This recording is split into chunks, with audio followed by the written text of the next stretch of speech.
This response, this ongoing crackdown on women's rights activists is precisely why claiming that Saudi Arabia is entering a new era of progressiveness is quite absurd at this moment. The hypocrisy of cracking down on women's rights activists while taking credit for the reforms they have long demanded is remarkable, and it reveals this fear at the heart of the Saudi state that if they give credit to the women who championed, for example, the lifting of the driving ban, it means that conceding that, that they're conceding that reforms can be won through activism.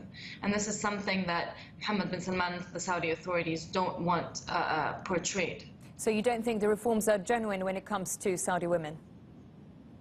I think the reforms are genuine, but very limited. They have been social and economic so far, and quite frankly, as one Saudi activist had pointed out recently, they're meant to make Saudi women better workers and better consumers of entertainment.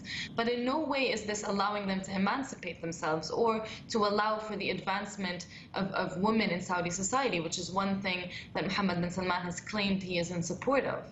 At this point, they have not shown that they're willing to abolish the highly discriminatory male guardianship system, which is basically the biggest impediment to women's rights in Saudi Arabia today.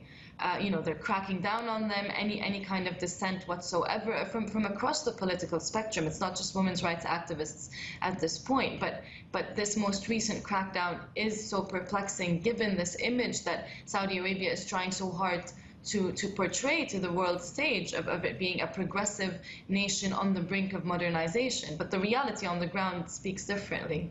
And is this diplomat's expulsion a message to other Western countries? It is, but it shows how determined the Saudi government is to not just to suffocate civil society, but also its unwillingness to be subject to any kind of accountability, neither to Saudis themselves nor to the international community. But they cannot have the best of both worlds.